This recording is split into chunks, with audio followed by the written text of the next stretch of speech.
Whose motorcycle is this? It's a chopper, baby. Whose chopper is this? Zed's. Who's Zed? Zed's dead, baby. Zed's dead. And action!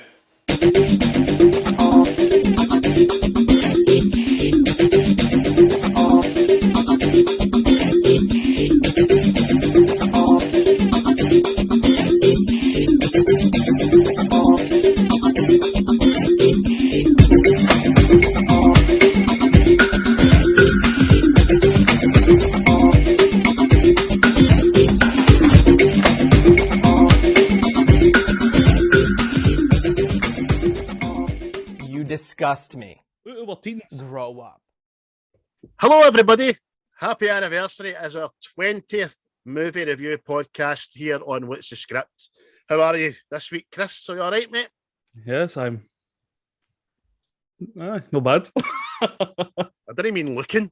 I mean, I know. I'll just say that if anybody wants to watch us on the YouTube, there you can get a right good gander at us. I know. If anybody does watch us on YouTube, we keep saying the YouTube, the Facebook, the Twitter. Sorry, it's just a sign of our age. We are our age. Where does the coal go?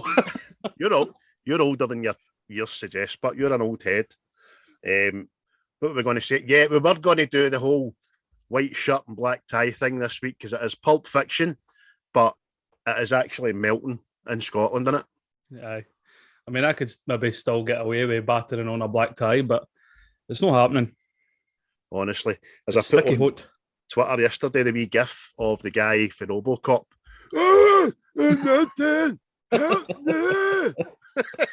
That's what it was like work yesterday.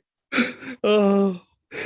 I was secreting fluid at my body for orifices I wasn't aware of. You know what I mean? See, that just reminds me. So when we were younger, you used to come out the bath, but you were in that long, you went all that wrinkly way. That's you. Aye, well, your ma tried to put you in the bath and it was the temperature of lava. Aye, just that fine red line right across you, come out looking like a fucking drumstick. Aye, pulling your scrotum out of your head and all that. So, as you've probably guessed, we are from the west coast of Scotland, which is, well, central west Scotland, Glasgow. Scottish movie review. And we're making no apologies for our accent. You just have to get on board with it, you know. We're doing this week Pulp Fiction, as I keep saying. I've said that about 9 times already, mate. First off, before we get into it, how does this film mean to you? Where does it rank without rating it yet? This, again, with my dad, it's another connection, because I remember for being young watching this. You know what I mean? Probably shouldn't have been watching this, but then again, I was a 5-year-old that used to have Species on repeat.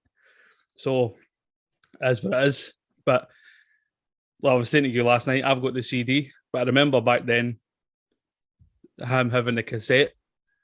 Yes. Like you said, you know what I mean? I had the cassette tape of the soundtrack as well, because it'll probably get lost in my review about the music behind this film. All Tarantino films are pretty decent, man. Well, better than decent, to be honest with you. The soundtrack in this is exceptional, isn't it? Aye, definitely. I mean, that's how. See when Guardians of the Galaxy came out. Yes, and people were like that. Oh, the soundtrack's amazing. This morning. This is the way it's going to be for films. You a better soundtrack now. You're going. None of you seen the Pulp Fictions there. No. But even Reservoir Dogs, I still play songs of Reservoir Dogs, man. I know. Again, I had that on cassette, and even the interludes between songs, it was the radio station, wasn't it? Aye. They were pretty decent as well. Super songs of the 70s by the Behemoth. Little green bag. Boom, boom, boom, boom, boom, boom, boom, boom, boom, boom, boom, boom. That's still one of my favourite songs, man. Excellent. And in fact, Guardians of the Galaxy has one of the Reservoir Dogs songs on Quill's playlists, but can't remember. Just I had it on this morning for the boys. Anyway, so Pulp Fiction, mate, to me as well, it's an iconic film in the 90s. I got it on hooky VHS and I never stopped watching it, man, until it was unwatchable kind of thing. But it just opens up, doesn't it? And it gives you an explanation of what pulp fiction means, doesn't it? And it's basically describing a scud book. Aye. I just mass of bullshit. I never found a nudie book in the bushes and went, oh, there's some Pulp Fiction, chaps. Shall we away to our den and touch ourselves and think of things? To the wanking station. On what? Set phasers to chug.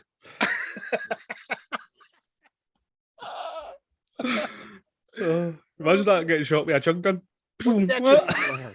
Aye, must get shot with a chug gun. What's that you have in your head? It's your father's lightsaber. A more civilized weapon for a more civilized age. I think I said civilized too many times there. So it's just a diner scene one, isn't it? Where Pumpkin and Honey Bunny sitting kind of debating why he thinks they shouldn't be robbing liquor stores anymore.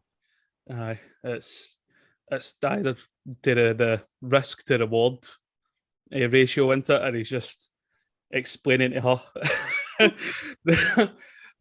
In this film, there's a lot of outdated language now. To always say, you know what I mean? Excuse me. Aye, on you go.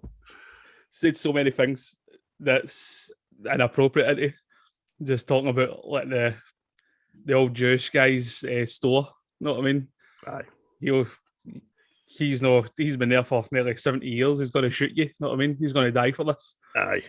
As Chris says there, throughout this film, there's excessive use of the N word, which we will not be paraphrasing, but there's also kind of derogatory terms to slag other ethnic minorities as well, which we'll try our best not to do, which, again, it doesn't offend me, probably because I'm no one of the groups, but I see the film from 1994. I don't see this film in 2022. And it's Quentin Tarantino, and he's still doing it. Do you know what I mean? So you either love it or you loathe it, and just you need to watch it for what it is, don't you? Well, I remember when he done Django Unchained. Mm-hmm. I remember he was getting there's an excessive use of the N word in that, and he's like, it's a film set when slavery was happening. What did you think they didn't use that fucking word? Exactly. You know what I mean? I remember Jamie Foxx saying how much of a hard time Leonardo DiCaprio had saying that. And it was Jamie Foxx that had to put him in the mindset of saying, look, I'm not your friend. I'm your property. You own me. I'm nothing to you.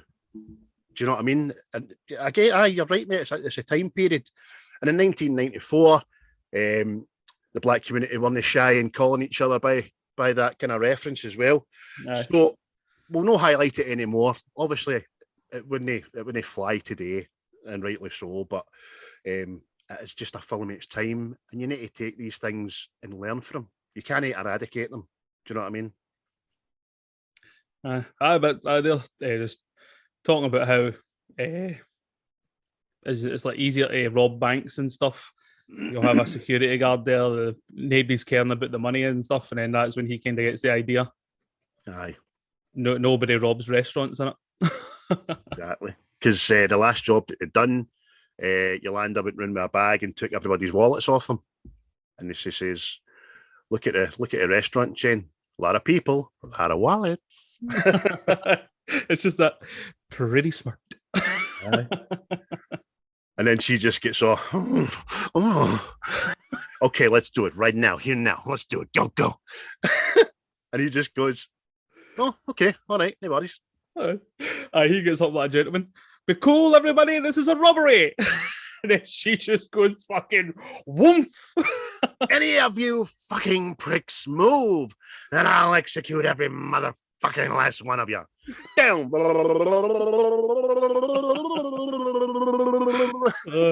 That's very unprofessional, gargling your throat at this point. I wasn't gargling. The old fellatio. Aye. I don't remember it. There we go.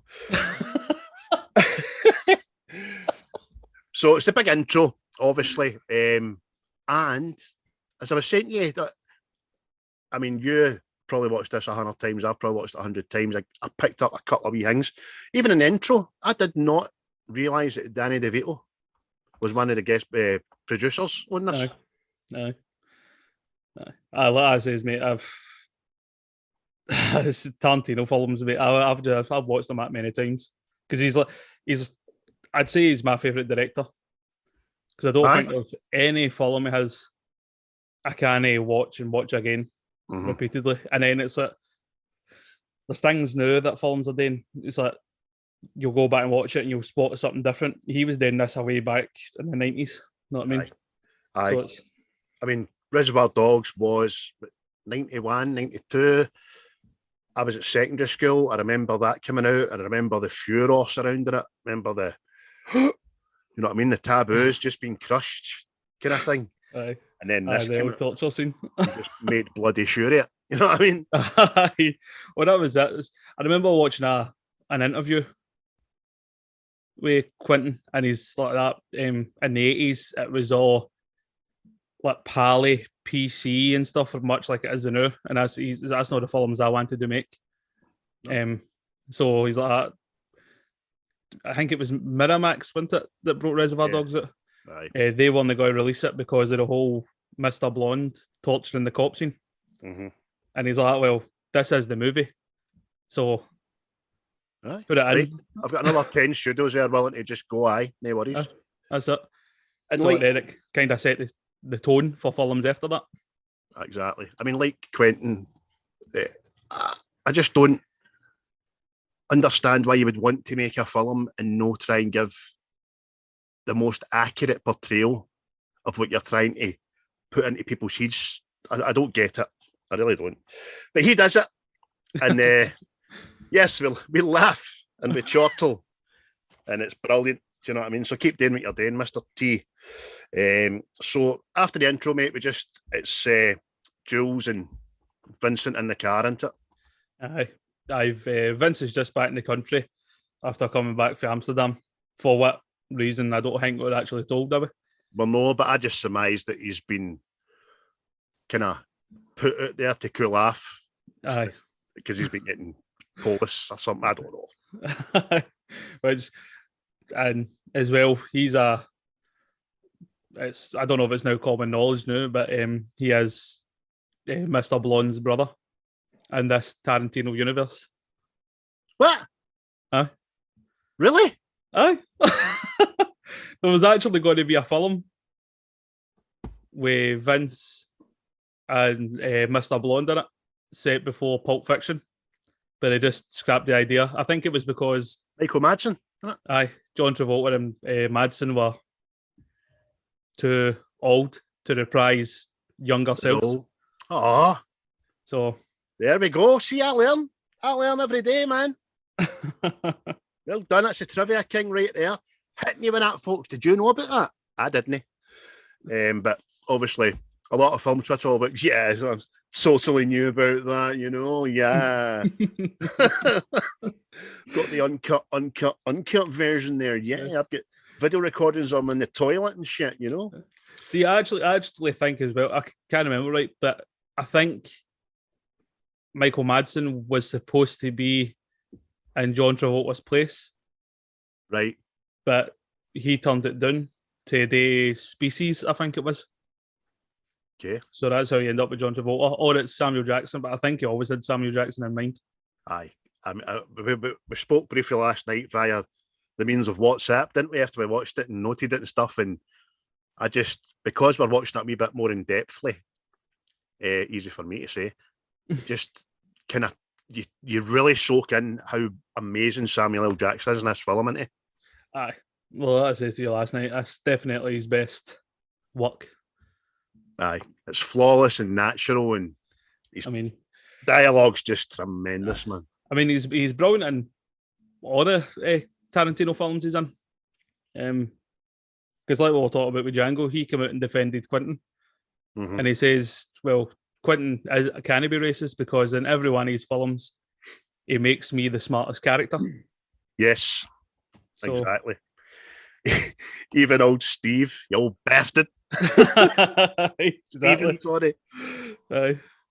I'm doing my best not to say Stephen stuff here, man. So that's it. It's just back from Amsterdam, and he's sitting telling Jules about all the little differences, and he's because they've got the metric system. He says, "Do you know what they call a quarter pounder with cheese over there?" No, quarter pounder with cheese. Nah, fuck, they got the metric system. Royale with cheese. Jules loves that, doesn't he, man? Royale with cheese. Aye. And then he goes like, instead of ketchup, they use mayonnaise, which I can tell you as fact. I've been in Amsterdam and it's just, you get it with fucking everything. Aye, the Dutch are mental for it. Aye. I used to work in Glasgow Airport. One of my jobs was cleaning the KLM for Holland every night, and everything that was just left over was drowned in mayonnaise, man. And the big old egg things as well. I love their eggs. Aye. But that's quite good. He says, what did I call a Whopper? I don't know. I didn't go to Burger King. I like it's a look down on it sort of thing. Aye, so on this while they're on their way to, we know his name, we didn't know his name at the time, but it's Brad's house, isn't it? Yeah, I think it's actually Brett. Brett, aye. Aye, but aye. Let's get trouble with names, haven't we? Aye. Bernard. Aye, Bernard. Aye, but they're talking about going up to this job, aren't they? And Jules is like, we should have shotguns for this job. Mm-hmm. And they're talking what sort of blah, blah, so there could be 5 guys up here. Yep. Aye. We should have fucking shotguns. And you see, even before they get in the front door, there's a lot of single shot, which shows you that Travolta and Jackson's dialogue and line retention and all that's amazing, man. Character as well, because it takes them all the way up the stairs. They go to the door, and then they don't go in right first. They go to the end of the corridor, just to have another wee conflab, because they're discussing Antoine and what happened to Antoine. Mia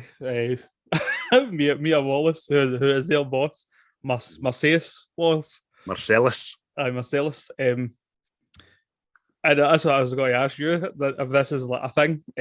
So it turns out that Antoine gave Mia a foot rub. Allegedly. So the rumour was that he was thrown out a 10-story window because he gave Mia a foot rub. Which leads straight to debating is you don't touch another man's wife's feet. It's just a fucking foot rub. Aye. Travolta's good in this, isn't he? Because he's winning. He's getting Samuel Jackson into this thinking. Do you give foot rubs? Don't talk to me about foot rubs. I'm a foot rub fucking master. I got my technique down and everything. I don't be tickling or nothing. But it's just, what's he say? would you give a man a foot massage? Fuck you. That's him. Hook, line, and sinker. But that's what I think is good about Tarantino's movies. He gives you scenes and it's just like two normal people talking. Mm-hmm. It's like, see how when you look at other films and it's like, oh, it's dramatic. This is, oh, dun dun dun. You know what I mean? Right. It's just like two people having a normal conversation. Like me or you. I mean, because this is all, they're talking about Antoine being thrown out the 4-story window for touching Mia's feet because Marcellus has asked Vince to take Mia out and take her for dinner and stuff because he's busy, you know what I mean? So that's how it all starts, which is quite funny. So he gets them anyway and they go to the door and they get let in, don't they? Yeah, wee Marvin lets them in. And it's just, see, this is award stuff in itself for Samuel Jackson. It's just, there's intimidating and then there's friendly intimidating. Mm-hmm. Know what I mean? It was like, these guys don't know if they're safe or if they're in trouble, know what I mean? Because the guy that's lying on the couch, he goes, no, relax. Sure. And he does that. He goes like that, doesn't he? What's my horn? As if to usher his foot back onto the couch. Or his foot back onto the sofa, as they say in America. And he's disturbed them while they're having their big kahuna burger. It's like everything, he's just again, it just looks like real life. You know what I mean? Nothing looks like, oh, this is like a film. Like, no, it's not like it's staged. It's not like a scene. Oh. Everything just looks like it would be in flow. It psychs them out right away because it starts, as you say, playing the friend, chatting. Oh, I didn't realise you were having breakfast. Sorry for disturbing you. What you guys having and all that? Hamburgers. Hamburgers! Cornerstone of nutrition for any good breakfast. He's a big kahuna burger. Do you mind if I have a taste? And see, just that, it's just like subtle as well, because he's asserting his dominance here, this guy. Oh, because he never breaks eye contact either. I'm going to eat your food. Know what I mean? Oh, that was that. And then he goes, do you mind if I have some of your tasty beverage to wash this down? Go right on ahead. And then finishes it. I've just finished your ginger. I mean, but it's like anything else. It's like this guy sitting there like, oh, I'm not going to be terrified. And this guy's just asserted his dominance to just eating your burger and then drinking your juice. Now, all the while, Vincent's in the kitchen looking for the item that they came for. And he finds it underneath the sink. And it's a briefcase, isn't it, mate? Mm-hmm. And the combination 666. Aye, and he opens this up and it's just, oh. Yo, Vincent, do we got it? Do we have it? Yeah. We have it. So it's the big myth and movie legends that what is in the briefcase, because whatever it is, it's glowing, gold. There was an interview with Tarantino who said it's whatever you want it to be. You look in the case and it's your utmost desire. And then you told me last night, and I looked it up, and you're quite true, that there's a strong indication that it is Marcellus's soul. Yep. That he sold to the devil to gain prominence in the underworld. Which kind of goes in hand with the fact that Marcellus has got a plaster or a band-aid on the back of his neck, because when the devil takes your soul, he takes it from the back of your neck, apparently. Aye. So you kind of blew my mind with that last night, mate, and I like that. I like that a lot. Aye. Aye. But see when he's talking to Brett as well. He's like, do you know what they call burgers in France? And he goes, because of the metric system. And he goes, check out the big brains on Brett. Smart motherfucker. That's right, the metric system. So it's then the mood kind of changes, doesn't it? Because wee Brett just starts rambling. I'm sorry, I didn't get your name. I know you're Vincent, and we didn't want to do anything. And all the while, Samuel's just going, pulls his gun out, shoots the guy in the couch. Oh, I'm sorry, did that break your concentration? Because I remember watching that at the time. Not seen that coming. You know, did the guy in the couch? Oh, mate, it just goes everything's cool and fine, blah, blah, blah. And then the next thing it just goes 10 on the scale, you know what I mean? Aye, first thing he says to Brett is, tell me something, Brett, what does Marcellus Wallace look like? What? What kind of language is that? He goes, what? It's like, English, motherfucker, do you speak it? What? Say what again? Say what again? I dare you. I double dare you.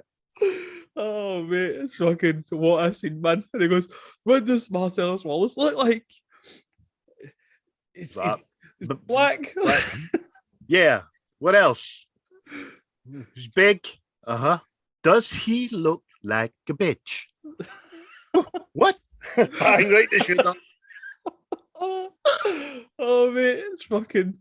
It's funny, but it's also like. Aye, you're on your edge, man. Sake, you know what I mean? It's just fucking. And then he's just got that. It just starts rhyming off that Bible verse, doesn't he? Just before it, does he look like a bitch? No. Why are you trying to fuck him like a bitch, Brett? Marcellus Wallace don't like being fucked, apart from Mrs. Wallace. And then, as you say, and this is one of the things I noticed, do you read the Bible, Brett? And you see Vince in the background just going, all right, okay, here we go. And he puts his cigarette out. I didn't notice that ever before. So obviously this is a tried and tested method. We find out at the end of the film it is. But Vince is obviously well in tune with it. Here we go. The speech is coming. Aye. He just recites after his Bible verse and it. Just, I'll rain down on thee with furious anger. Aye. Just... I used to have the T-shirt with on it, but I could not remember it. And I wasn't for writing it down at 11:30 at night last night. So it's just the end bit. I will rain down with thee with great. I can't remember. And the two of them just unload on Brett. Finn's for the back and him for the front. That's the end of wee Brett. But Marvin's all right. Wee Marvin, he's cowering in the corner, isn't he? But, it just cuts to a different scene into it, and you're looking at Bruce Willis, who is Butch in this movie as his character anyway. And you can just hear Ving Rhames' voice. Aye. Who is Marseilles, as just reciting him that.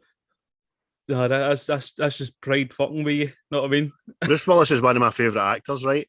Mm-hmm. And in this film, more than anything, I like him in a lot of things, obviously, but everything he doesn't say works in this film. He's got this look about him. He's just staring through people all the time, man. As you say, Ving Rhames is just chiming away. You get the gist of the fact that Butch is taking a bribe to take a dive as a boxer. And as you say as well, Ving just says, you'll feel a sting. It's pride fucking with you. Fuck pride. And he's just because again, does it eventually pan behind Ving Rhames in that scene? Aye, that's where you see the band-aid. The band-aid for the first time. Yeah. And it's just this envelope of money goes, you understand? Aye, I understand. Meanwhile, Do you want to, are you my man? I'm not going to say the other word. You my man. Certainly appears so. In the fifth, your ass goes down. Say it. Then you'll get Vince and Jules in it. They walk into the bar. And they get introduced into it. That guy opens the door. Vince Vega, my man in Amsterdam. Get on in here. Jules, my main man in Inglewood. Get your ass inside here. Yo, man, what's up with them clothes? Oh, no, mate. It's like a game show host. And on tonight's episode, Vince Vega, the man in Amsterdam. Oh, mate. Just, bro. And it's like, he then comments on it. He's like, what are you two wearing? Yeah, man, what's up with them clothes? And you dig, you're like, what's happened? Because the two of them get shorts and t-shirt and flip-flops on. So Marcellus has finished the conversation with Butch, who's agreed to take the bribe, goes up to the bar just to get some cigarettes before he goes. And Vince is just pure staring at him. Just pure eyeballing him. Just Butch is, help you with something, friend? No, Pluco. What did you say? You heard me fine, Punchy. And then that's when Marcellus goes, yo, Vince Vega, get your ass down here. And he goes away, and it's again, the Bruce Willis look is just, I can't believe you've just spoken to me like that. And follows him, tracks him all the way down. Brilliant, man. Brilliant, man. It's like, that's how you kind of I drew comparisons for this to Bullet Train. And it's just like every character has like a story, but it's no pure like fleshed out. You don't know yet. You just know that they've got a good like past behind them. Know what I mean? Mm-hmm. Remember that time this came out, there were a lot of people, probably because they weren't used to it, kind of poo-pooed the scenes not in order scenario, which I just didn't get. Do you know what I mean? I thought it was genius the way it was done because it kept you guessing about scenes. You wondered why that scene was there and, oh, what's going on here? And then at the end, as you say, mate, just much like Bullet Train, everything just marries together and you know the full story. I thought it was just epic, man. That's it. It's like a lot of people like Guy Ritchie films, and I can just see how this film influences every Guy Ritchie movie. Aye. Because this is always the same. See, Lock, Stock and stuff like that. This is happening. They're all happening at the same time, but you're seeing stuff at different times, and then it all just comes together in the end. Exactly. 28 years old, this is. Wow. Oh, right. So next up, Vince on the way to Lance's, who's his dealer. Just going to make a wee quick pit stop in there before he goes and picks up Mia to take her out for dinner. And he gets to Lance's house, and it's an absolute shithole. Aye, it's a complete dive. Aye. It's introduced with two women talking about piercings in it. Aye. Wee Bernie for the Commitments. Aye, so it is. Got hundreds of cameos, and has never done a bigger role than she's done in the Commitments. She's even in Phantom Menace for about 2 minutes, you know what I mean, before she gets blown up. But they're sitting talking about piercings and stuff, then the door goes, Lance gets up, and it's Eric Stoltz, who is a weird actor for me. It was in a movie, I should say, just before this or just after this, where it plays, it's a Butterfly Effect, isn't it? And he's the kind of paedophile with the camera. Aye, in the basement. That is. It's always gave me the heebie-jeebies because I was young when I watched it. But anyway, I digress. Eric Stoltz is in his robe. He's like a skinny, big Lebowski. And Vince goes in and he wants some heroin, doesn't he? Aye, some of that brown sugar. So he's getting the lowdown off Lance. He's got 3 to choose for. 2 of them are pretty much the same, or 300 a gram. But this one, 500 a gram, it's a fucking madman. This is Choco. And then he just says to him, he says, look, I'm just back to Amsterdam. Don't hit me with your patter kind of stuff. Aye, I've kissed the sun. Aye, I've kissed the sun. What? No, this is a fucking madman. He says, and you will know the difference when you shoot it up. He says, okay, give me 3 grams of the madman, and if it's as good as you say, I'll be back for another couple. Aye. See that actor as well, by the way. I remember seeing him in a film years ago called Killing Zoe, I think it was called. Killing Zoe, aye. I think Tarantino wrote that as well. Really? I think so. I know I've seen Killing Zoe, but I just could not tell you anything about it. Do you know that way? So that's how much of an impression that made on me. Watch it again. So Vince shoots up, and then the next time I see him, he's on the car on the way to Mia's. And the feature through this film as well is the green screen is deliberately awful when people are driving. Tarantino said he's just done it because. Aye. There's a lot of his movies. It's like, see the stuff that he loved, like watching films back in the 50s and stuff. And it was you know what I mean, sitting in a motorcade on your driving. You know what I mean? And the streets just whizzing by. You know what I mean? Because Vince is in a convertible, and there's not one flick of a wind in his hair or nothing. And obviously he's high, and his eyes are half shut. He's driving. You know what I mean? Going to see Mia, going to pick up the boss's daughter. Loaded, man. But he eventually gets to the house, doesn't he? Lets himself in. It's just, and then he hears Mia's voice on the intercom in it, and it's just, see that gif? The gif that's out there now is just... the most famous gif ever invented. Before Leonardo DiCaprio's, I must say, came out. And it's just obviously Travolta, he's that stoned and he can hear her voice and doesn't know where she is. It's brilliant, man. Aye, she's upstairs and all, and she's doing coke and stuff. It's like, just fix yourself a drink and get comfortable.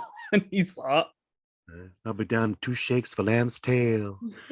So he goes and fixes himself a drink, smells the whiskey for some bloody reason, and just waits on Mia coming in. And the next thing, They're away to Jack Rabbit Slim's restaurant, which, by the way, looks an absolute brilliant night out. Does, doesn't it? Does. And it was invented. Actually, it wasn't a thing, but now is a thing on the back of the film. And there's more than one across America. I think there's some in Europe as well, dotted about the place. But that would be my ideal night out. Can I go into a place like that? 100%, man. You need to dress up for it and all, wouldn't you? Aye, but who doesn't like to dress up? I know. Aye, definitely you. Oh, Your TK421 helmet behind you. TK421. When should you post? So they're in Jack Rabbit Slim's. Just they requested a car, so they've got their booth's a car, which Mia finds no bother. It's against a single pan shot, which is great about this, and it follows Vince, who's still stoned out his nut, walking about the place, just taking it all in and seeing like famous actresses and stuff for the 50s and 60s. aye. It was just like that. It's, how much of this is me stoned? Have I stepped into a different, know what I mean? Have I stepped into a different dimension here? What's going on? Aye. So, and it does, the cameras works brilliant because it does the full 360. Phone me, I says, Vince. And he goes and sits down and stuff. And their waiters, Steve Buscemi. Aye. As Buddy Holly, as I was going to say to you, did you know that was Steve Buscemi? I am Buddy, I'm your waiter. You just can't disguise his voice. No. I remember years ago, like, Steve Buscemi, like, no, it's no. That's too wee apart for him. And I'm like, I'm fucking telling you it is. Aye. Then, That's just, again, Tarantino, job for the boys, innit? Just don't worry. that's it. We'll be in everything. Oh. See, to like, show how that happens. See in Inglourious Bastards. See when Brad Pitt, like, near the end of the film, is on the phone to his commander. Uh-huh. It's actually Harvey Keitel that's on the other end of the phone.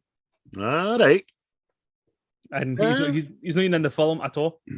Just his voice. Slith. Next time you watch it, just listen, and you can hear the wolf on the other side of the phone. Aye, will do, mate. So they're in there, they have their order, and Mia orders a $5 shake, which is fucking the norm now, you know what I mean? But Vince can't handle that. He's absolutely affronted, isn't he? That's ice cream and milk. $5. Milk and ice cream. Must be a pretty good fucking shake. And he starts rolling. And you can tell he's been to Amsterdam because it's drum tobacco he's got. The stuff you can get in these stuff you can get in the forge. Yeah, the good stuff. Aye, good shite. He's rolling a wee cigarette and she says, "Can you roll me one of them, cowboy?" And it's like, "There you go, cowgirl." They're just having some back and forth patter. They're waiting on their food. And long story short, they have a wee bit of silence, don't they? Aye, and she's, just hate that uncomfortable silences. And then she makes it more uncomfortable, but she goes, that's how you found somebody perfect. Mm-hmm. And you're like that. What the fuck are you? What are you doing? Know what I mean? And I think he kind of clocks onto that like that. Mm-hmm. Oh, yeah.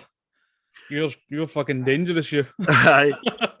Just before that, they get their drinks and he asks to taste some of her milkshake. $5 shake. And he takes a sip and then another sip, doesn't he? He's astounded by his findings. What do you think? It's a pretty good fucking milkshake. You see, before that as well, does he know asking about a pilot show? It does. Aye. To be enough. And see, watching that last night, I was kind of wondering if that was like the inspiration behind Kill Bill. Because of the knife thing? Aye. Aye. And it's just the whole, there's like 5 of them, they're like an elite squad sort of thing, know what I mean? It was just like that. Aye. I thought that myself, and they're all kind of femme fatales. Aye. That's right. So she's done a pilot, Fox Force 5. Her speciality was knives and telling a joke at the end of the thing. May asked about the joke. She's like, no, it's too embarrassing. It's rubbish. She'll never like it. But they talk about uncomfortable silence. She says, I'll tell you what, why don't you think of something to say and I'll go and powder my nose. Literally. So every female is in the toilet snorting coke. she does this, doesn't she, when she snorts it? It must be good shit. She goes like this. God damn. Take a damn. I say, goddamn. Touches everything but her face. So it's what we say. Oh, that'll fucking put hairs in your chest. Goes back and sits down and don't you just love it coming back for the bathroom and your food's there waiting for you? And he says, well, look, I think we're very lucky we got anything at all. I don't think Buddy Holly's much of a waiter. It's just then Vince mentions the whole Antoine incident, didn't he? Aye, have you thought of something to say? And he's kind of embarrassed. He goes, yeah, I did, but you seem like a nice person and I don't want to embarrass you. And she's like, well, wow, you really get something to say. Chit chat. But in the end, like, she just makes it like it's ridiculous, isn't it? And she's like, so you think Antoine was flung out a window for giving me a foot massage? Aye. She's like that. He said, all like wee sweetie wives when you all get together. Aye, you're like a little sewing circle. I like it when she says this as well. She says, the only thing Anton ever touched of mine was my hand when he shook it at my wedding. You know what I mean? Whatever was said between Marcellus and Tony, only they two know about. Do you know what I mean? Aye, so she kind of put it to bed that that's just bullshit rumors. But it's like our actions through this, like after it and stuff, you're like that. I don't know. You you might have done the very same thing to Antoine there, and that's how he ended up out a window. She makes him feel stupid for believing it. Aye, that's it. Kind of plausible. Well, at the time. And then the next thing, it's the competition, isn't it? Aye. Ed Sullivan announces the Jack Rabbit Slim Twist Contest. And she's like, right, Mon, dancing. Oh, no. Aye, look, I do believe that your boss, my husband, Marcellus, told you to bring me out and show me a good time. I want to dance. I want that trophy. Dance good. Okay. And just these mad dances in it. Which again, that also came iconic, didn't it? Aye. And then the song, I still play that song, the Chuck Berry song. Definitely, mate. I mean, how many couples have been out at Halloween? How many couples will go out this Halloween dressed as Vince and me, I know what I mean? And again, that dance scene was ad-libbed. Aye. So it was, obviously, we know Travolta as a dancer, he was brought up with his mum and dad dancing and stuff like that. And it's just minimal effort with maximum effect. Really is. Aye, apparently he went through about 20 pairs of socks. No wonder, because the ones he was wearing, the toes are coming at them. Aye. All frayed and shit. And he's buying $1,500 worth of what is it? Heroin. And he can't get a good pair of socks at a Primark, you know? 2 for £1. But she's gone to town, man. She's all hair and doing that, and he's doing everything. Do you know what I mean? Just everything's kind of, again, minimum effort, maximum effect. Absolutely brilliant. She's all shaky and stuff. So, kind of cuts to them arriving back to Mia's house. They've won the trophy. They get into the door, do a wee tango, and then he puts her over, and they have an uncomfortable moment, don't they? That's another uncomfortable silence. But Vince is like, I am going to the toilet. I think he kind of catches himself as he's about to fucking cross the line. Aye, she's like, drinks, music. I'm going to take a piss. A little bit more information than I need to know about Vince, but on you go. So she puts on Girl You'll Be a Woman Soon, one of my favourite songs because of this film as well. Has his jacket on, finds his wee roll-ups, makes one, plays about with a lighter, and then finds his baggie full of heroin, which she thinks is coke. Yep. And that's the first time you see her kind of breaking Mia character in it. It's the whole time he's in the toilet. It's not rude. You just have one drink and you leave. I mean, this is a test of loyalty.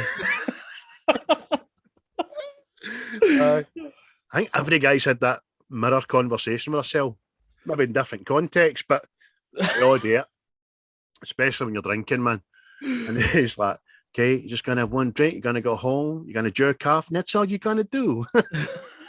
All the while, she's cutting up a line of what she thinks is coke, and gets right into it with a big beak. I just soon regrets that, isn't it? Just again, that's another one of the touching face moments. Oh fuck! But you know what I mean? Aye. That's it. OD mode. Aye. Eyeballs rolling to the back of the head with a bloody nostril. And it's just been there a while, man. I know. Just kind of slumps back, sitting up, and when he finds her, she's on the floor with stuff coming out her mouth like the droid or alien. Know what I mean? Something like that with washery porridge. Oh, it's disgusting. So it is. You just hear him panicking in it. He's like, "Oh fuck, god damn, right, we need to go." Shit, fuck you, Mia! Don't you fucking die on me! See, this whole bit, mate, it is fucking comedy gold. By the way, it's just he starts phoning his drug dealer, and he's sitting with a bowl of cereal, just watching absolute shite, going, "I'm no answering that." It's just. He's fucking funny, and it cuts back to Travolta. He's full panic mode. Answer the fucking phone, Lance. So he eventually answers, didn't he? And he's like, "I'm on my way to yours." And he's like, "Don't you bring some fucked up junkie bitch to my house? It's your problem."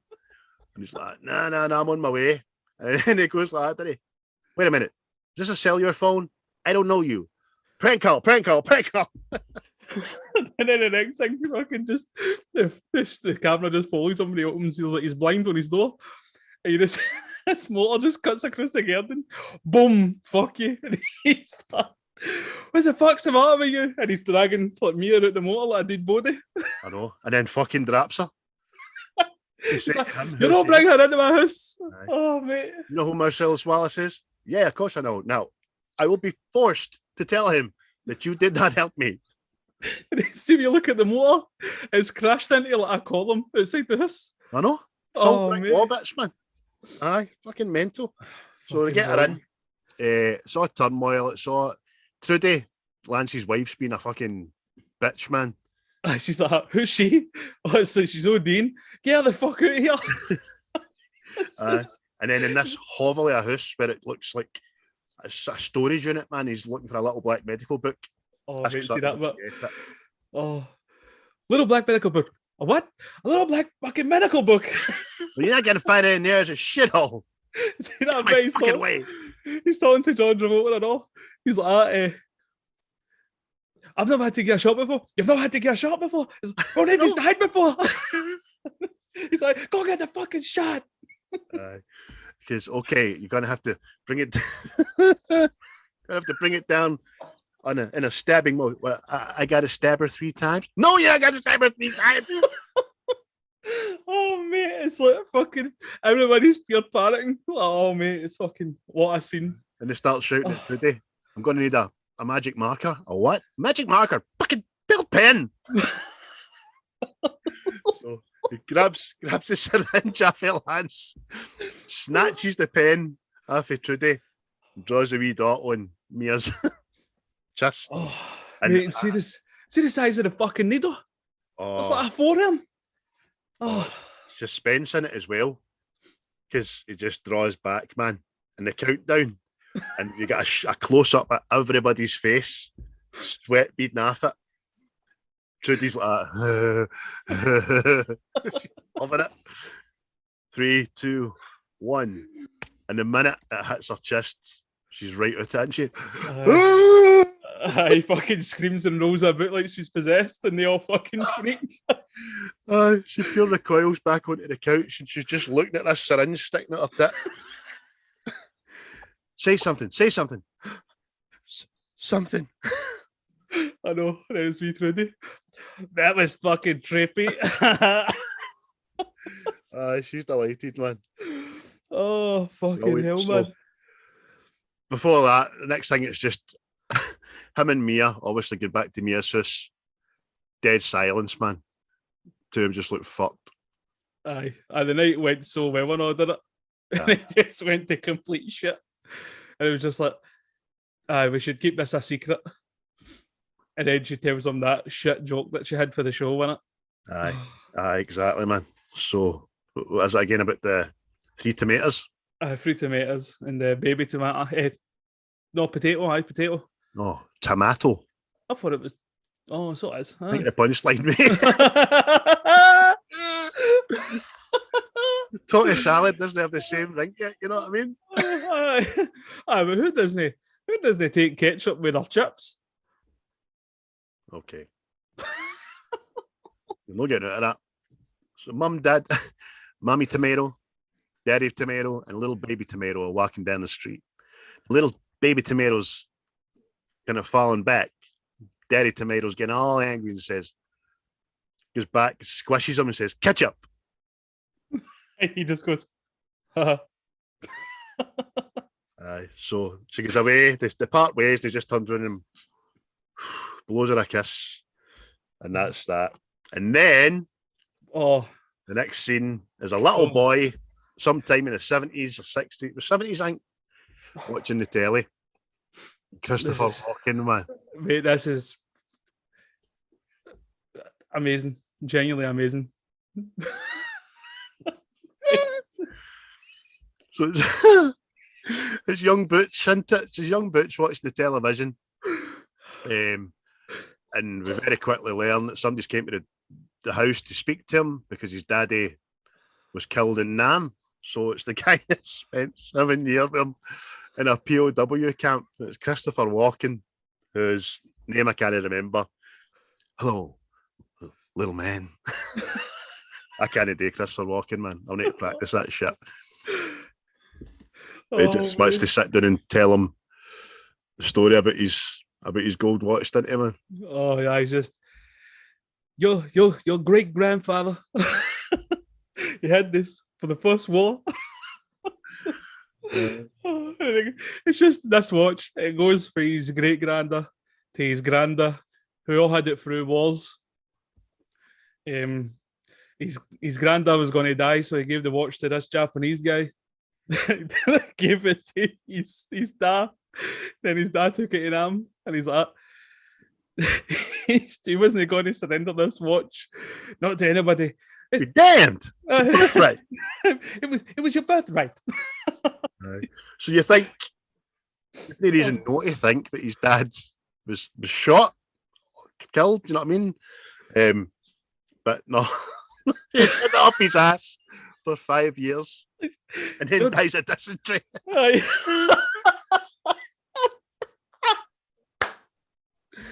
Oh, so the watch killed his dad. Oh, Jesus Christ! Your dad had this watch up his ass. then I had it up my ass for 3 years. 2 uncomfortable years. This watch. He keeps doing that with the watch. I now pass to you. And then it's ding ding, and present day Butch wakes up just before his fight. But again, see, just like that, Christopher Walken, he's no integral to the story. It's just this. He give you this backstory to a stupid wee object for the next part of the film. Mm-hmm. Just brilliant, man. It lays the importance of the gold watch, which we'll come to realise in just a moment. So Butch wakes up in his dressing room pre-fight. This is the fight that he's agreed that he's going to take a dive for Marcellus for. And then it just fades to black as he walks out into the ring, leaves his dressing room even. And then the next thing you know, he's jumping out the back of the auditorium into the bin. Aye, it turns out that you hear the commentary, can't you? Aye, the other boxer's dead, and Butch has went back on his promise to Marcellus that he was going to take a dive. So the money that Marcellus has gave him, he's placed with 8 different bookies on himself, and he's done the guy in, and you can hear the commentators talking that the other guy's actually died, so he killed the guy, man. Aye, and he's in this taxi talking to Esmeralda Villalobos. She's like, I want to know what it's like to kill a man. It reminds me of On a Top for GoldenEye. So she does. What you tell me what it is like to kill a man? That's brilliant, man. Okay, make a deal with you. give me one of those red apples, I'll tell you all about it. That's a fag. He's dripping wet, sweat and all that. And he just says to her, like, well, I mean, to tell you, I've just found out half of you. I don't feel the least bit sorry about it. You know what I mean? Aye. So she gets him to where he's going, which is a motel. Thanks her and gives her a wee bung to keep her mouth shut, kind of stuff. We've had a wee quick pan to the dressing room where Marcellus is looking for him. And Vince sees Mia, just says, "How you doing?" "Yeah, I'm good. How are you?" Just, I forgot to thank you for dinner. Let's not mention that OD scenario. And Marcellus's wee right-hand man says, how do you want to handle this? And he says, "I'm prepared to scour the earth for that motherfucker."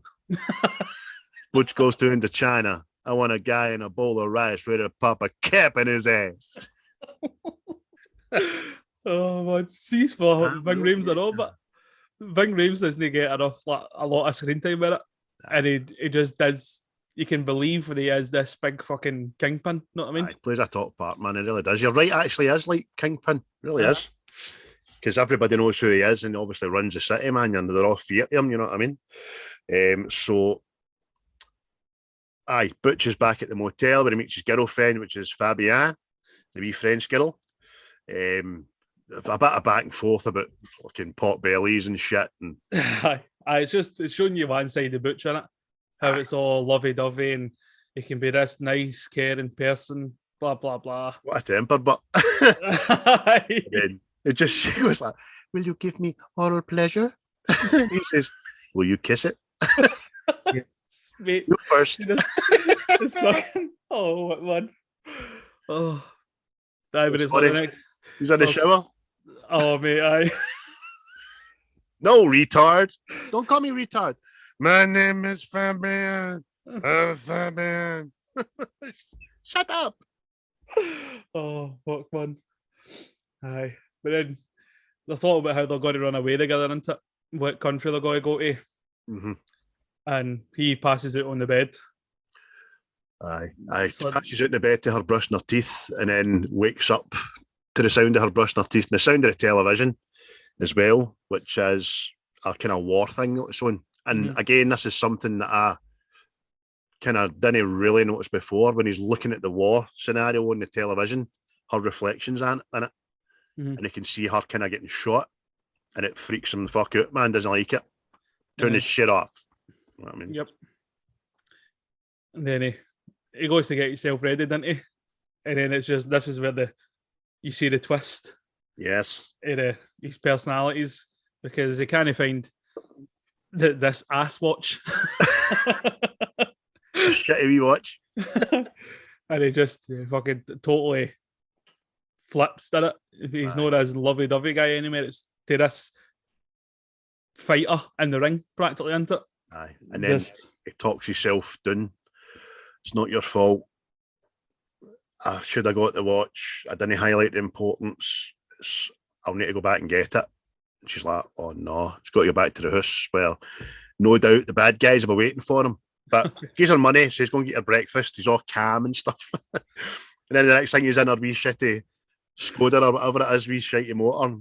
"A fucking stupid fucking bitch. I specifically told her, little gold watch and a little kangaroo. Fucking bitch." Aye, it's like, what you call it? It's like Die Hard, isn't it? Aye. It's just that pure. Come up to the coast, have a few laughs. "Oh shit, lady, think I want to order a pizza?" But he gets to near his apartment, doesn't he? But he parks a distance away in case anybody should be watching and waiting for him. He takes a scenic route into it through the back way and jumps fences and the like. And then he's just about to put his key full into the door.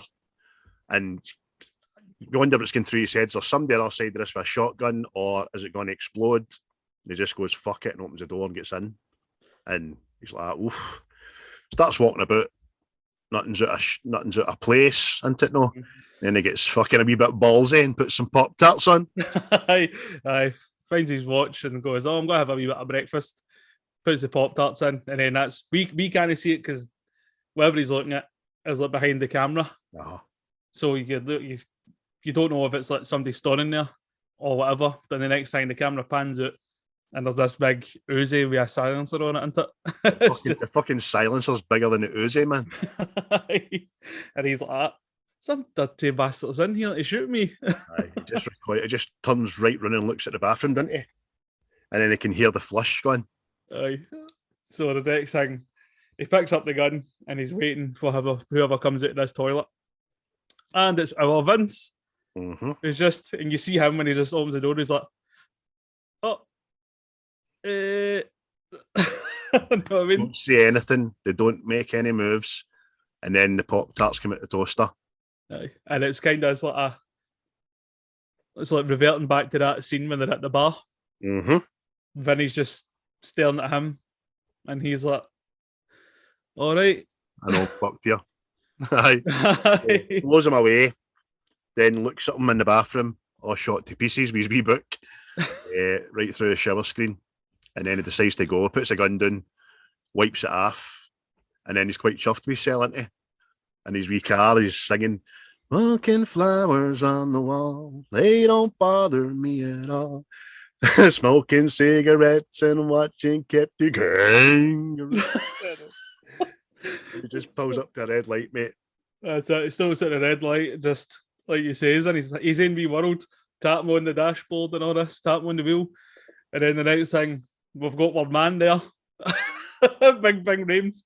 And it's Marcellus that sees him first, isn't it? Because he stops in the road like, did I just fucking... Aye. He looks and he does another 3 or 4 steps, then he stops. And he just turns and he faces him and he goes, no fucking way. What the fuck?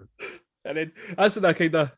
Because even I watched this years ago, right? I was like, why is he walking about there? Know what I mean?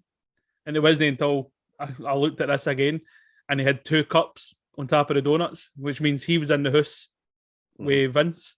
Aye. I was like, just good how lucky was that? Know what I mean? We'll be trying to wait for this cunt to come back, Aye.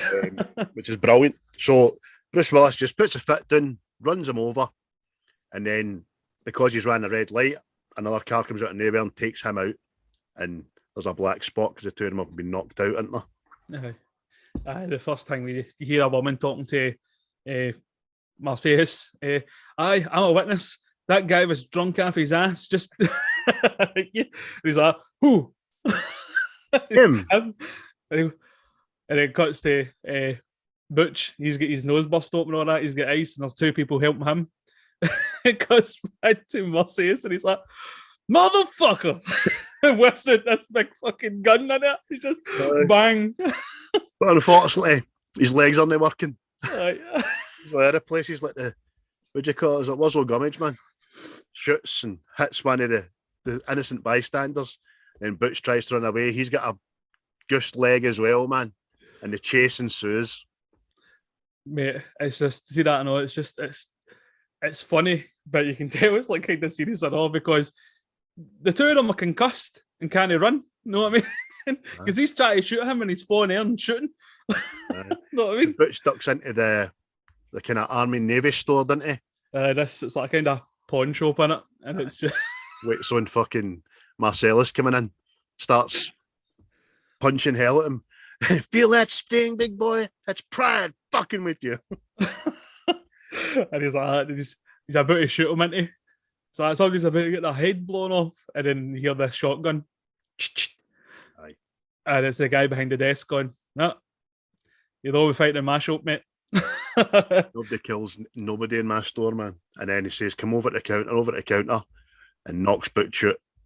And then he goes and phones Zed, and Marcellus is just losing consciousness, isn't he? And then the next time they wake up, the 2 of them are tied up, gagged. Oh, I've got they ball things in their mouth with the heat straps, man. They just give me claustrophobia every time I look at them, man. Because the 2 of them have got bust noses. Like, how are they breathing? Aye, it's just it's not a good look. Oh. But that's the guy that knocked Butch out. He's sitting there like, well, we're just waiting on Zed coming, and then we'll get down to it. And you're like, they're in for it. And I just noticed, I know, what was hanging up behind him on the wall. I never noticed that before. But Zed comes down, asks what happened. He tells him, says he was going to shoot him, chasing one another, blah, blah. And he goes, bring out the gimp.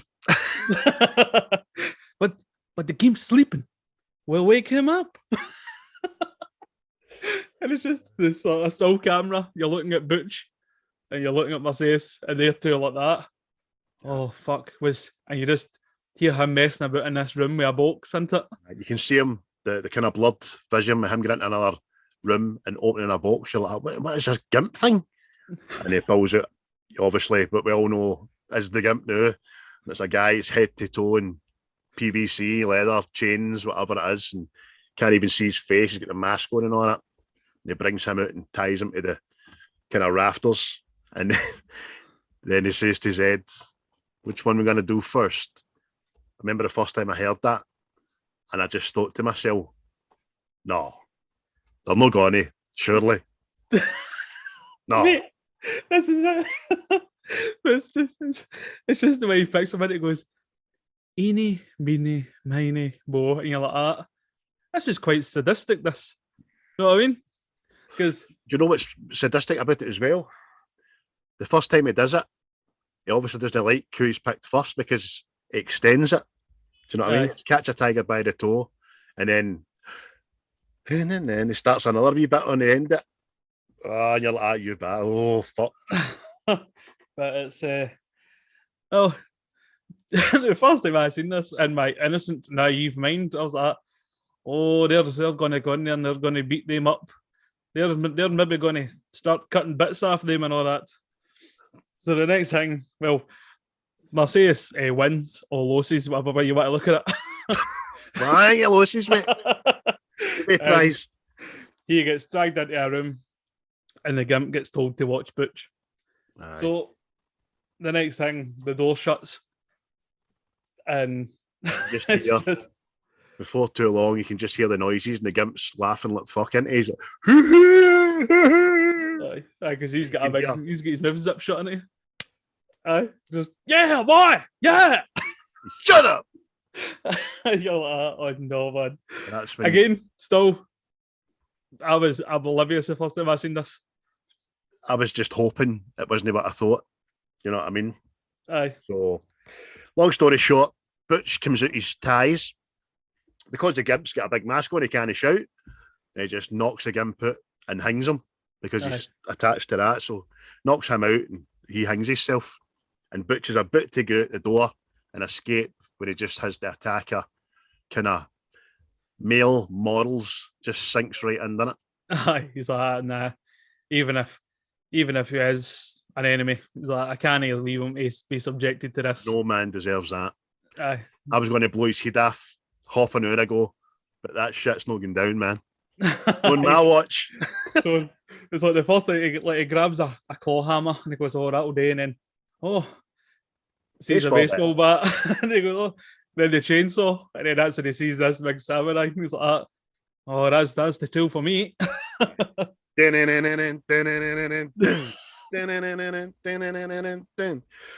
this big samurai, and he's away down the stair into mate, and gently opens the door, and that's when you see that bastard's with a moustache's face, like, Aye.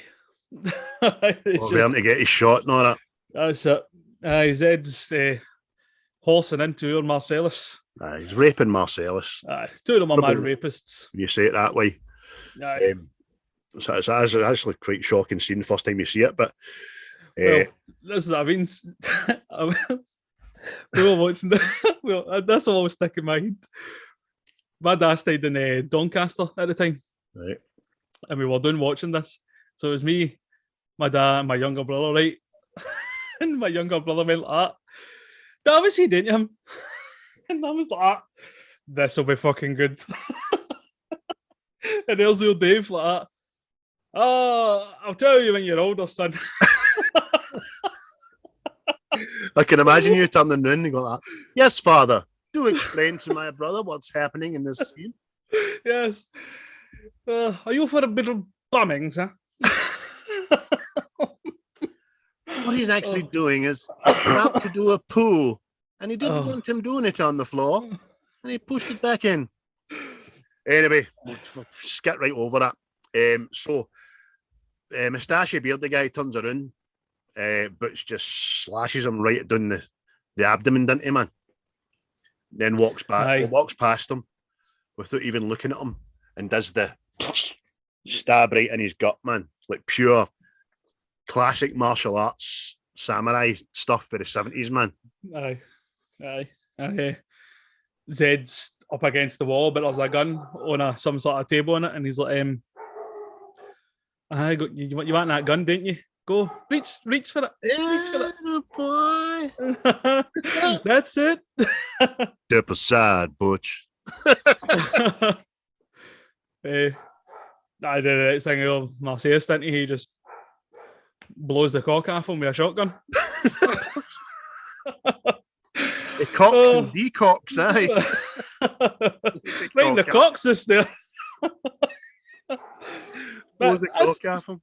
That's not even he deserves. He's a fucking rapist. Oh, definitely. So Zed's on the ground, writhing about in agony. It's quite funny. The only thing I've seen that guy in was the Mask 2. He was the bad guy, wasn't he? Can't remember his name, but I don't really like him as an actor anyway. And I think he was kind of fucking tainted within that role and all. Like I never get a lot of good roles. So Butch, before he goes, says, "Look, I'll be cool. I'm pretty fucking far from okay." You okay, man? Nah, man. So fucking. See that bit, he goes like that. First of all, I'm going to get a couple of pipe putters down here. I have. It's going to go to town on this guy. Hot pliers and a blowtorch. You hear that? I'm going to go all medieval on your ass. About to be fucking living his short life in excruciating pain homes over here. Brilliant, man. That's it. Fucking. What about us? He says, "Us, there is no us. 2 rules. Don't mention this to anybody. It's only me, you, and Mr. Rapist here over here that should know about this. It's nobody's business. And 2, you get gone, and you stay gone, or you be gone." So he's like, I gave him an out, didn't he, man? That's it. You done me a solid there, so I'm going to let you keep your own money and just stay out my fucking radar. Aye, and there's free rapists off the street. Yes. But Butch leaves the shop, didn't he? And he takes Zed's chopper. Chopper. It's not a motorcycle, it's a chopper. Detonators. I just like the way you said motorcycle there. It sounded like detonators. Motorcycle. Back to the motel, shouts on Fabienne, "Come on, baby, let's go. Gotta make this train." And she's just dawdling about, asking stupid questions. And eventually she comes down, ask her about her breakfast. No, it's never got a blueberry pancakes. And that's the iconic lines. Whose motorcycle is this? Chopper, baby. Whose chopper is this? Zed's. Who's Zed? Zed's dead, baby. Zed's dead. I'm like, yeah! That's it, mate. Fucking Zed's dead. Brilliant. So next scene, we have the Bonnie situation. It's the second bit of what happened in the house at the start when they unload on Marvin, isn't it, mate? Aye, that's it. It goes back to the scene where they're just after shooting Brett, and they're talking about that was, but there was this other guy. Is it the fourth man? The fourth man. The fourth man was hiding in the bathroom, who the both of us thought was Jerry Seinfeld. Mate, how freaky was that last night? Two of us sent the exact same WhatsApp at the exact same time to each other, saying the exact same thing. The only thing was that Seinfeld was spelt differently. Oh, man. Well, that was Jerry Seinfeld there. Oh, no way. Oh, bro. He comes out with the Magnum. Die, motherfuckers! And unloads it and misses them with every single bullet. At point blank range. It would have made a good stormtrooper, that boy. Oh, it made an excellent stormtrooper. Just when you see this, when the two of them just realise what's happened, they're looking at each other as if, I've not been hurt. You been hurt? No, I've not been hurt. And you see the bullet holes perfectly just outlining them in the back of the wall. So they just unloading the fourth guy. And that's when Jules just has a moment of clarity. Yes, fucking miracle, didn't he? Aye, Vince was talking to Marvin. You couldn't tell us there was a man in the bathroom with a fucking hand cannon? And he's like, I want you to acknowledge something a miracle happened here, Vince. Just fucking, do you know what divine intervention is? And you just see to go like that. Fucking here we go, man. Oh, it was a freak accident. It was luck. He's like, I want you to acknowledge this. I want you to acknowledge that this happened. So that's quite funny. And then they decide, look, we better go here. Let's get Marvin. So they go back in the car and they're still arguing about it. And divine intervention, it's a miracle. So you're saying God came down and stopped those bullets? That's what I'm saying. And so Jules decides there and then, I'm done. I'm out. That was a sign for God. You know what I mean? That was it. That was my message. It's just Vince touching and he's talking to Marv. Marv, what do you think happened? I mean, just next thing, bang. Motherfucker, what the hell you doing? Just shot Marvin in the face. What did you do that for? I didn't mean to do it. You must have hit a bump. I didn't hit no motherfucking bump. Mate, see that? It's just brilliant. Oh, the father man. He's like, oh, what are we going to do? And he's like, we're driving about in a car covered in blood in fucking broad daylight. Aye.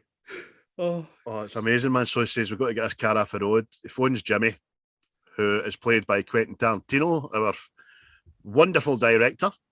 No so good as an actor, right enough, but this is, they get to Jimmy's house, they're covered in blood. Jimmy's made them a coffee, obviously. And Jules just starts his patter with this is some gourmet shit. This is good. Gave us anything. Did you hit us this gourmet shit? Shut up, Jules. Okay. Aye, and he kind of chastises him. Like, did you see the sign outside my house that says you can store dead bodies here? Obviously, he uses the N-bomb. Dead body. Rather a lot. Did you see the sign that says dead body storage? No. Do you want to know why you didn't see that sign? No. Because storing dead bodies ain't my business, okay? Okay. So he just says to everybody, he says, my wife comes home in about an hour and a half. She comes home. I'm going to get fucking divorced, okay? No marriage counselor, no talking, fucking divorced.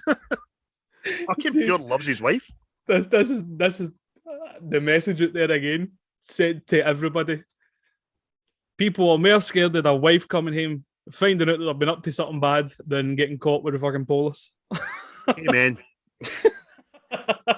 Although I think I could have probably watched that show and says, look, just so you know when you're walking in here the day hen, a couple of homies are getting a bit of a bind. Thanks, you'll be all right with that. As long as your veins weren't about. But no, you're right, mate. And secrets are not good. So they decide that, fuck, we're going to get something done. Jules phones Marcellus, who looks like he's on a fucking yacht or a balcony in the Caribbean with Mia having breakfast. And he's just telling the severity of the situation. I don't want to hear that shit off you. What I want to hear is, chill out, Jules. Relax. I'm on this motherfucker. So he says it back to him, then he says, and I'll be sending the wolf directly. You're sending the wolf? Happy now, motherfucker. That's all you had to say. Well, shit, boss. That's all you got to say. Oh, so the wolves. I'm like, I thought it was at a funeral. The wolf, right? Because he's in the bedroom taking the names and the instructions, what's going on, we need your help. And in the living room, just looks like an awake. Then you're like, this is fucking 8:30 in the morning. Exactly. And it's so just, it must have just been at a soiree and it went on a bit too long. Oh, mate. And it's just, what is it? It says, the drive's 30 minutes. I'll be there in 10. Aye, brilliant. And just writing 9 minutes, fucking 59 seconds later. Aye. The arrives, ding dong. You must be Jimmy. I have a Keitel, but is he just not one of the coolest cunts about, man? He is, mate. He is. See that wee guy, that wee Harvey Keitel, I say that wee guy, he's built like a shit brick underneath that fucking suit, man. So he is. Seen a couple of films in the 70s, man. He's fucking ripped, so he is for a wee guy. But he does, he says, you must be Jimmy. I'm Mr. Wolf. I solve problems. And he comes in. He says, starts telling him what's going to happen. And Vince is being a fucking douche about it, isn't he, man? Well, please would be nice. He's like, What? I'm not here to be your fucking friend. I'm here to tell you what to do. It's just that's that lady says to him. He goes, pretty please, with sugar on top. Clean the fucking cup. So they're at fucking cleaning the motor and all that. Obviously, before that, Jimmy's made him a coffee. And he says he takes something and goes like that. Ooh. That's gone me shit. So they're out cleaning the car.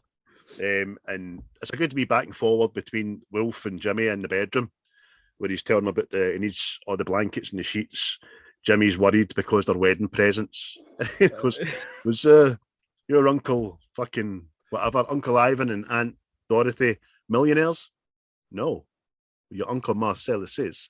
I'm pretty sure, I'm certain that he wouldn't mind buying you a full bedroom set. They start counting at fucking hundreds, man. It's brilliant. It got fact to Vince and Jules in this motor. Jules is in the back. It's like, I fucking can't believe this shit. And Vince is like that. Jules, I said I'm sorry. I'm a race car. You've got me on red, man. You know how bad it is to have a race car on red, mate? So he's like, fuck you.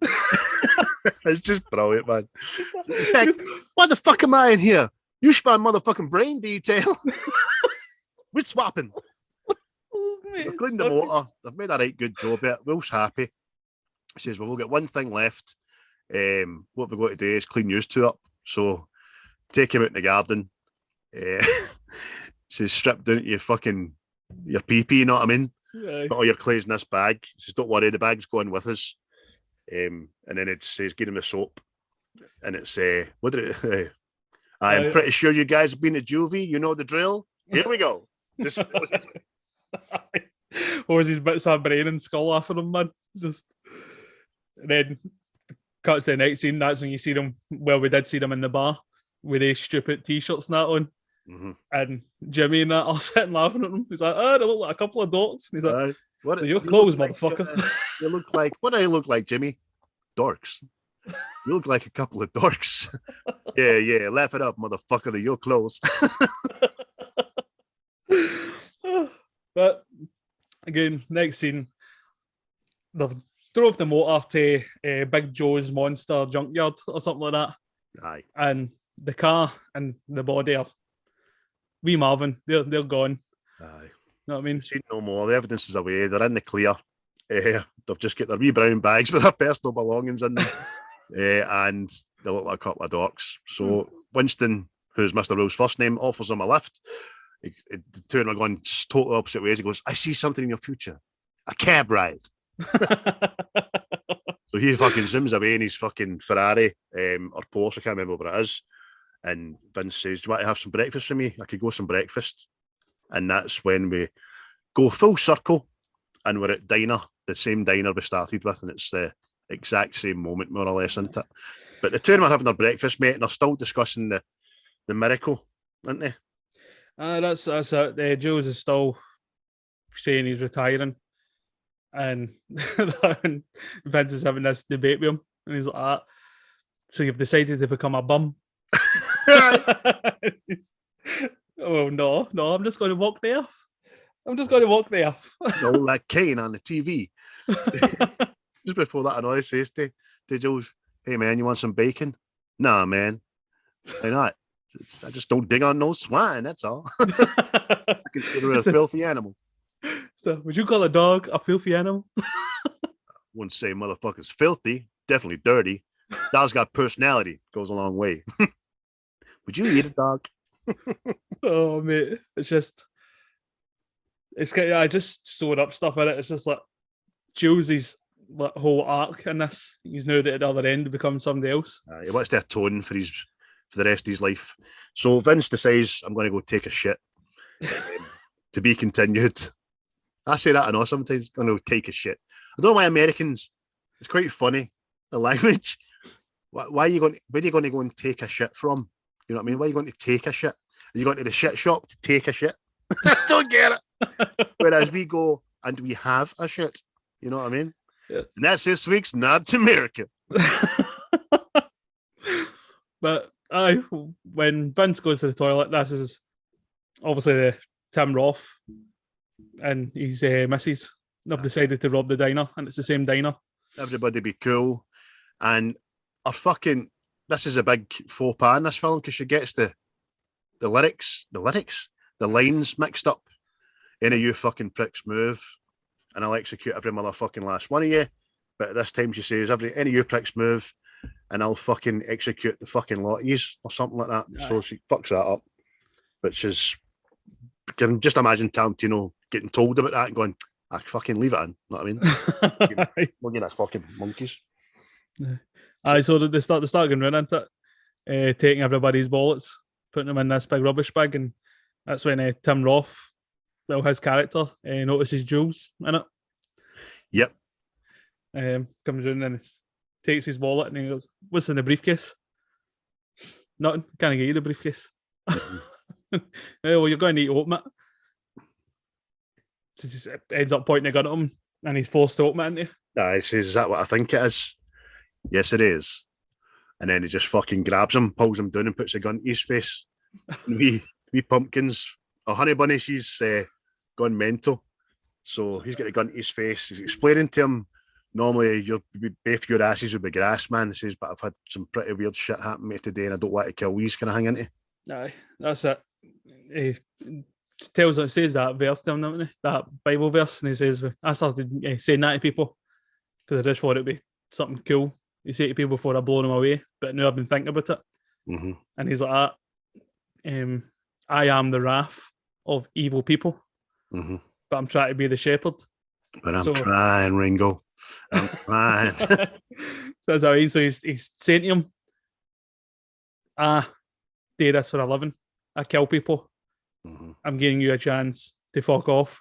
Vincent! Back the fuck up, Vincent. Back the fuck up. He's like, if you give that man that money, I'm going to shoot him all in principle. You ain't shooting shit. So he does. He gives him money to his wallet. Asks for his wallet back. He says, you can have everything, walk out of here. We'll all be cool. He says, but I can't give you this briefcase because it's no mine. It doesn't belong to me. So kind of Pumpkin and Honey Bunny decide that it is a good deal and they walk away with their haul, including his $1,500. So I think he made a good score out of that. So, which wallet is yours? The one that says bed, motherfucker. I've so very nearly bought that over the years, man. It's too dear. Well, I bought Will Boz of it for a Christmas thing. Oh? We all done a Secret Santa. And you get that. Can't mind what I got. Oh, I got the light up Star Wars thing. All right. See, man, see when he says what we're going to be cool. And he says, what we got? We're just going to be three little fansies over here. What's the fancy like? He's cool. How you doing, baby? I gotta pee. I want to go home. Okay, we're nearly done.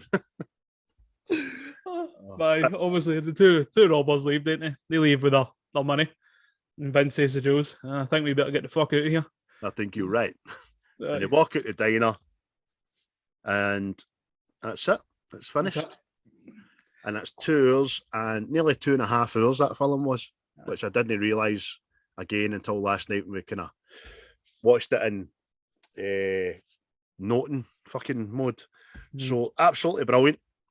Obviously, there's hundreds of scenes in patter that we didn't touch on because I'm waiting for my kids coming back for the park. So we need to wrap this up in the next 5 minutes. Awesome film, man. It'll remain in my top 10, I would imagine, to the day I perish, unless some very good films come out in the next however long I've got left to live. Oh, I like it when you finish on a high, optimistic note there. I know.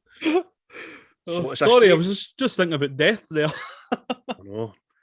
Palme, score-wise, mate, what you getting at? Score-wise, it's a straight 9 for me. I'm coming right in with Definitely a 9, man. bang on 9.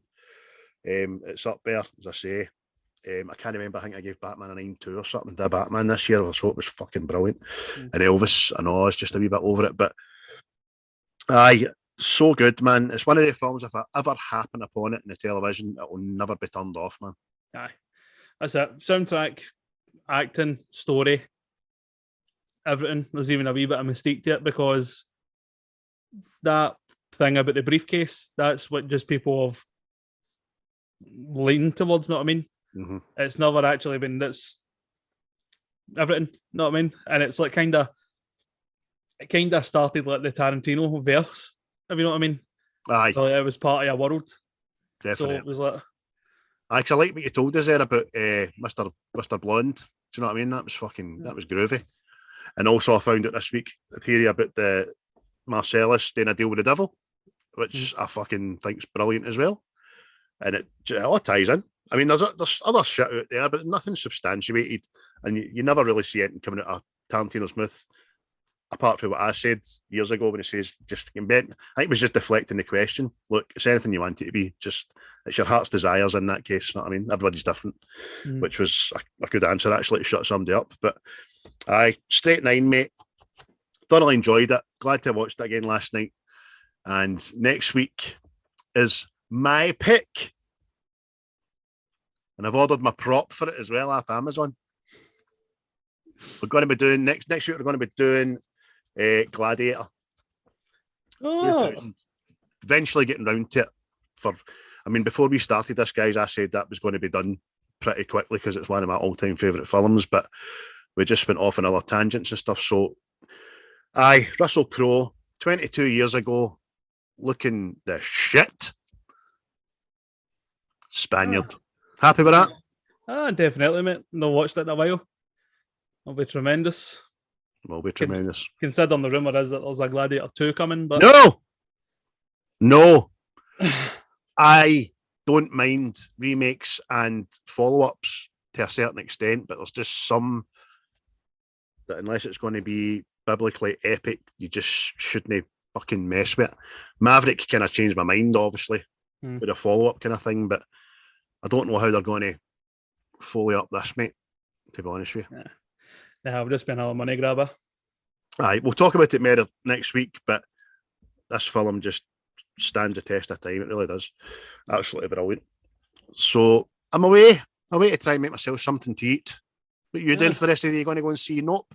Yeah, possibly. I'll possibly go see it, yes. Break up the day before the soccer ball there. The soccer ball. Yes, our soccer team are playing football later in a soccer match with some other chaps that play soccer matches. And we would very much like our team to win said soccer match, you know. Yeah. We need to fucking win it convincingly. Getting back out there next week. Right. But and again, it's only us two know what we're talking about here. So big thanks again, everybody who's liked and commented, followed us on all the socials. We'll give a shout out this week to the boys at Chat Tsunami, who are fellow Scottish movie critiquers. I listened to your podcast yesterday on the Pierce Brosnan era of James Bond, and it was pretty funny, man, pretty good. And I couldn't kind of disagree with them. They said that it was the worst punned James Bond out the whole saga, and he fucking was. I didn't like Pierce at all. The limited actor in my eyes. Aye. Oh well. There you go. Aye. So Gladiator it is for Gladiator next week. for 21st. For the what? Have 21st. Aye, fuck's sake. Well said, mate. Have you ordered what I was going to order? A lesser version. I couldn't afford the. Aye. I might just need to order that now because you're doing this. Well, the one I got it's off Amazon. It's under £6. Well, I'll get this one and then I'll get it to you. No, that's too fucking expensive, mate. Don't be daft. I'll come up and stay with you, and I've never to put it. I'll come up and when I come up and like have a sleepover and we swap masks and shit. Put your lights out. Fucking brilliant. Put my lightsabers on. Oof. Right, anyway, we're talking shite. Aye. See you later, guys. Thanks for watching. Thanks for listening. Cheers. Later. Cheerio. And action!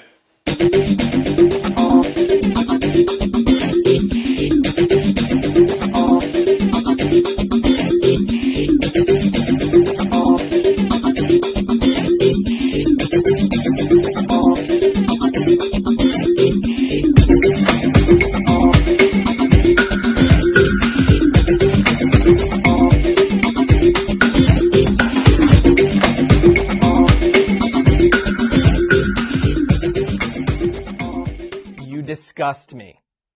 Grow up.